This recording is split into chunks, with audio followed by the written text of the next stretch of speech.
What's up, guys? Welcome back to Let's Play Zoids Battle Legends. I had a complete change of mind since the last time, and I'm going to be using the Genobreaker instead for this mission for no reason. The only reason I want to do this is just because we'll be using the Lager Zero quite a bit, and I just wanted to use the Genobreaker because it really doesn't matter what we use in this coming mission. Like this mission is pretty easy, so we can really use whatever Zoid we want. So I want to use the Genobreaker, so don't judge me. Has like 100 less health, and it's just generally not as good because all it can really equip, and it only has like 2 slots. All it can equip is like the underbarrel cannons and the missile launchers. So yeah, it's not that great. And I've already talked about why it's not faithful to its anime counterpart as well, and etc, etc. But we're gonna use it. Because basically all we have to do is run around this desert map, around this base, and destroy all these radio towers.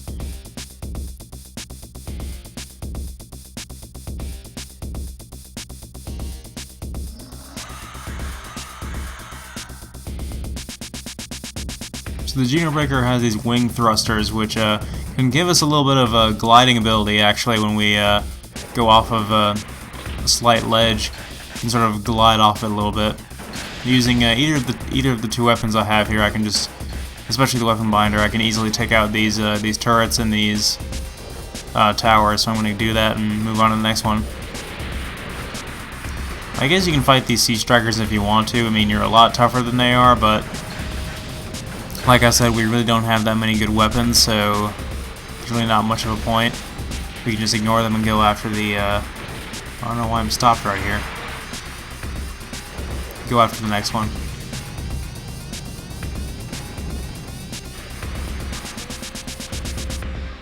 But the nice thing about the boosters on the Genobreaker is they seem to last a really long time.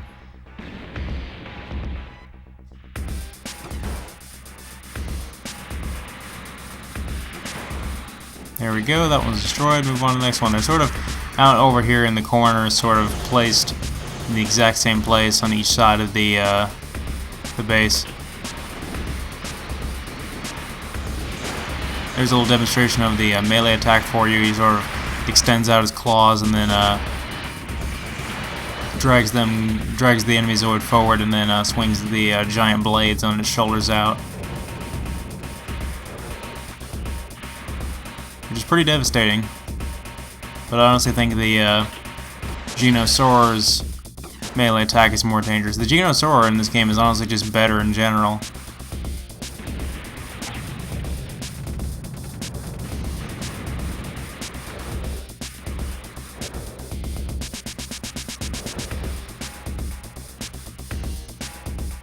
But we're moving on to the last one anyway.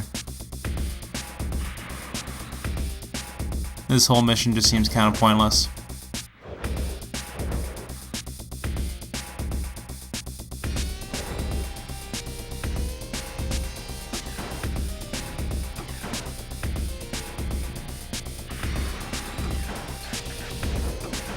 There we go.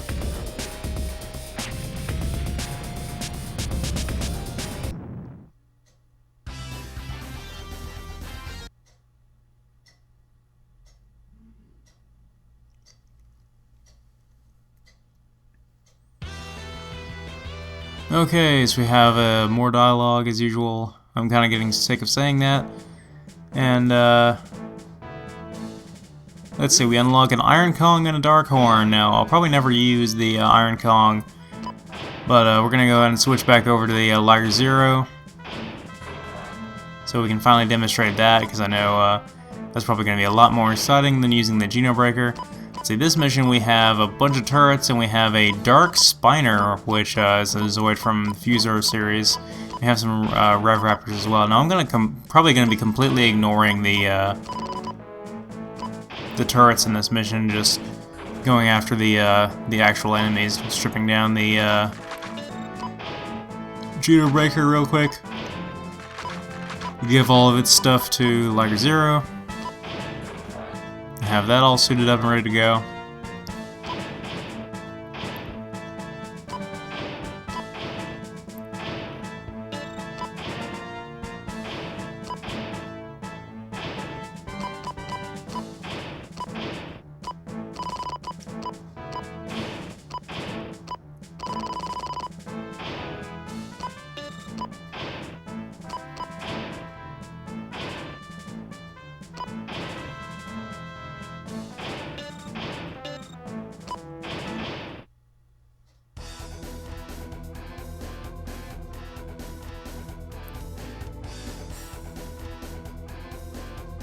Alright, but the thing about this map is that, as you can see, it's kind of foggy.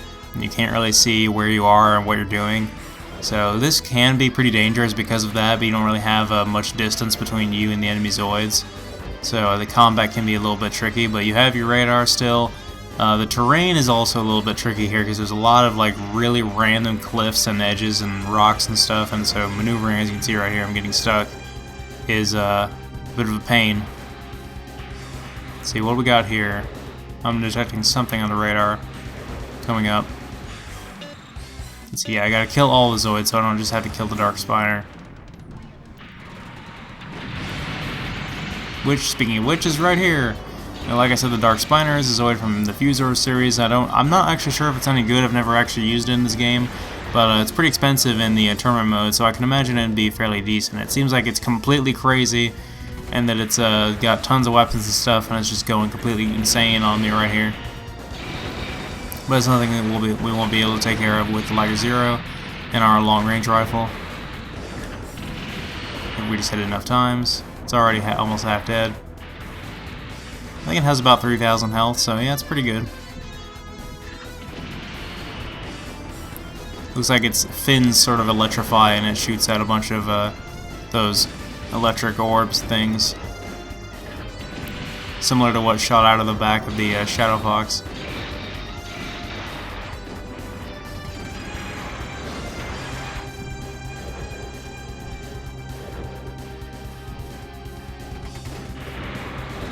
He's got some good range with that lunge attack too, as he's catching up to me pretty good. But we defeated him, so we no longer have to worry about if our close call was close enough. And we're gonna go after those Rev Raptors, which should be pretty standard. I'm probably getting hit by a turret that I can't see and that I can't target because we have no missile launchers with the Zoid right now. But I'm detecting something on the radar, so we're going to go after that.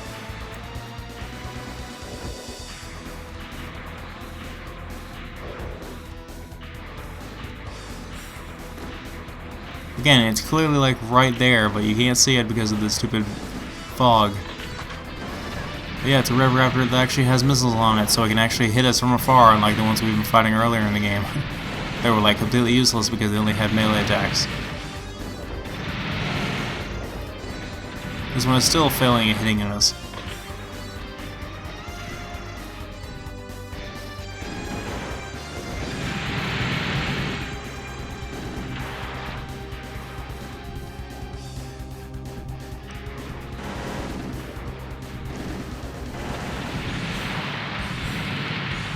Looks like there's one more.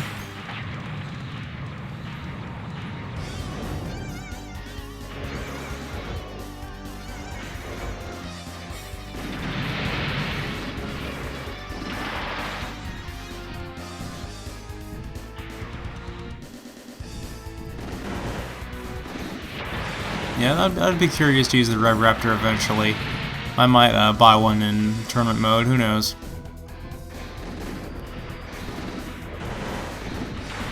Anyway, we defeated them. Not one of my favorite missions in this campaign.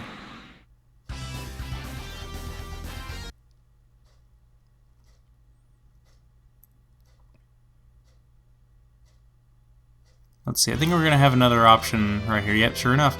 And obviously we're going to be cooperating with the next characters for another boss battle.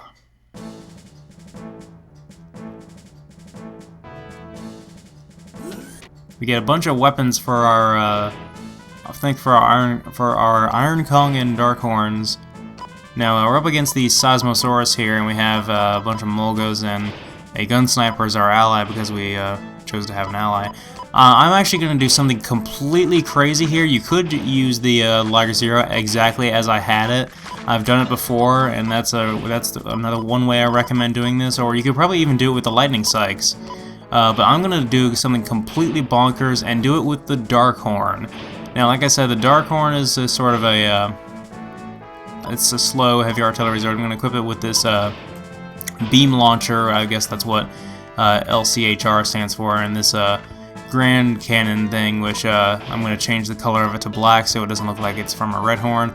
just equip it with a bunch of stuff. Here's another beam Gatling unit. Here's a Missile Pod C. Very important that we have that Missile Pod C as well, because improved it with boosters. Just throw a bunch of crap on it and see what happens. This is a completely crazy idea, but I've tried it before and it works, and it's going to be the silliest thing ever.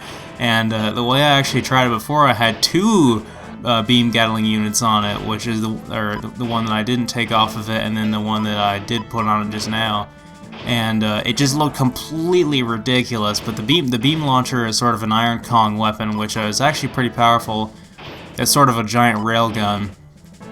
But again, this thing is going to be heavy and slow, and it's just going to be, you know, it's going to be long and it has a short turning radius, luckily for how long it is. But it's just going to be this big clunky mess. But it's going to work, trust me.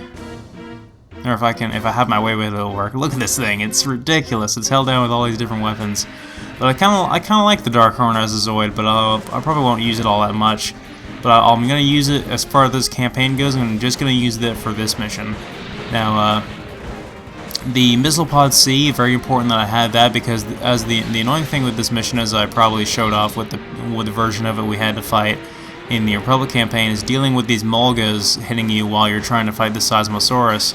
And so that's why the Missile Pod C is so good, because the Missile Pod C fires off like sort of semi-auto rounds of 2 missiles at a time, so you can pretty much choose how many times you want to fire it, and you can destroy Mulgas with it extremely fast. And so it's really, really good for that, and it's very important that we have that. The beam launcher here the beam launcher and the sort of the Grand Cannon thing are our best bets for dealing damage to the Seismosaurus. I never really used the beam Gatling unit, but or the missile launchers. I'm trying right here because I think I have enough distance, and as you can see, they're hitting him a couple times. But yeah, the little Grand Cannon, the one that shoots out the little red lasers, that's also a really good weapon. But again, the Seismosaurus is pretty tricky, just like it was in the previous campaign. And I'm not really using the Darkhorn because it has good armor, although it does. Because it's very immobile, I'm mainly just using it so I can have these crap ton of weapons and just like overload it with firepower. And it's a crazy idea, but I know it's gonna work. The problem with this mission that compared to the ooh, that was close. Compared to the Republic version is that we had a Genosaur as our ally, which is a much better Zoid than this pathetic gun sniper that's already almost dead. Although we kind of helped the Genosaur get killed in the previous one, but the gun sniper that's our ally here is just so useless. Might not be doing as well as I thought. I've already took half my health worth of damage, but yeah, the Grand Cannon here is doing quite a bit of damage. I might get a Red Horn in the tournament mode, who knows. I'm really curious to start experimenting with a lot of different Zoids now. But definitely I won't equip it with a bunch of crap like this. And we have the underbarrel cannon, which is really not that easy to hit this thing with, so I'm not really going to use it. Beam launcher, it's alright. So there we go, we beat the Seismosaurus with the ridiculous setup. Now we just gotta kill all the Mulgas, which will be easy with the missile pod, or I might even be able to hit him with the beam launcher. I don't think I even once used the beam Gatling unit though. Let's see, where's that last Mulga? It's over there.